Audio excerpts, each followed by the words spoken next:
Hello everyone, आप सभी का स्वागत है आपके अपने यूट्यूब चैनल में। आज मैं आपके लिए लेके आई हूँ पीजीटी इकोनॉमिक्स के मॉक्स टेस्ट लेके आई हूँ। ठीक है बच्चों, यहाँ हम देखते हैं क्वेश्चन नंबर 1। इसके अंदर पूछा गया है कि भारत की जो अर्थव्यवस्था है वो किस प्रकार की है। तो यहाँ हम देखेंगे तो कैसी है भारत की अर्थव्यवस्था। आप सभी को पता है कि हमारी जो अर्थव्यवस्था है वो है मिश्रित।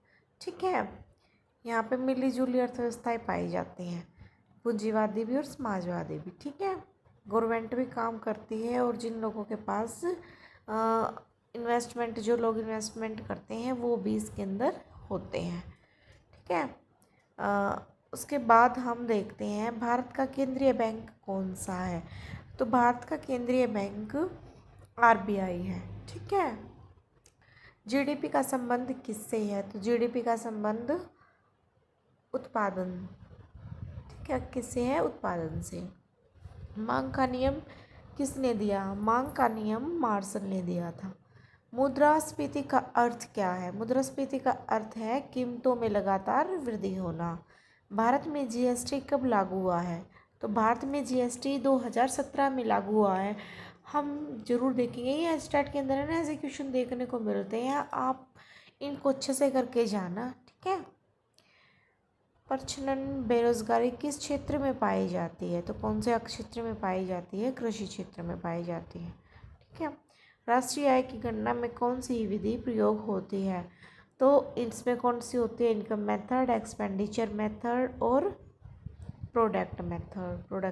ठीक है, तो यहाँ पे हम देखेंगे आय विधि, उत्पादन विधि, व्यय विधि। ये हमारे तीनों ही ऐसे मेथड हैं जिससे हम अपनी राष्ट्रीय आय का मापन करते हैं। भारत में नई आर्थिक नीति कब लागू की गई थी। तो 1991 में की गई थी। हरित क्रांति का संबंध किससे है। हरित क्रांति का संबंध भी कृषि क्षेत्र से है। निम्न में से कौन प्रत्यक्ष कर है। तो डायरेक्ट टैक्स कौन सा होता है, इनकम टैक्स। मांग वक्र सामान्यतः कैसा होता है, हमेशा डाउनवर्ड स्लोपिंग होता है, नीचे की ओर झुका हुआ।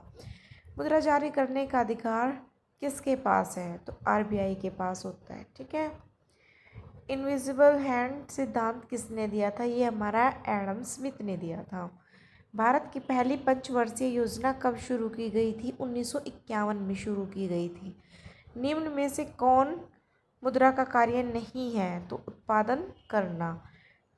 बाकी कौन कौन से हैं, विनिमय का माध्यम होता है, मूल्य मापन, मूल्य संचय, लेकिन उत्पादन करना मुद्रा का कार्य नहीं होता। नीति आयोग की स्थापना कब की गई थी। नीति आयोग की स्थापना 2015 में की गई थी। बैंक दर में वृद्धि से क्या होगा। बैंक दर में वृद्धि से क्या होता है, ऋण महंगा हो जाता है। ठीक है, निम्न में से कौन प्रत्यक्ष विदेशी निवेश कहलाता है। एफडीआई। पूर्ण प्रतियोगिता बाजार में कौन सी फर्म होती है। तो यहाँ पे प्राइस टेकर होती है। ठीक है, कौन सी होती है, प्राइस टेकर। अब हम देखते हैं सेक्शन बी, शॉर्ट नोट्स हैं ये।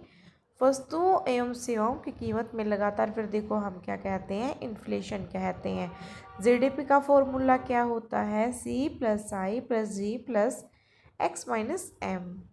लिबरलाइजेशंस क्या होते हैं, जब सरकारी नियंत्रण कम करके निजी क्षेत्र को बढ़ावा दिया जाता है।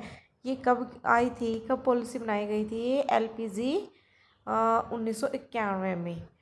ठीक है, आई होप आप सभी को बहुत अच्छे से कंसेप्ट और क्वेश्चन क्लियर हुए होंगे।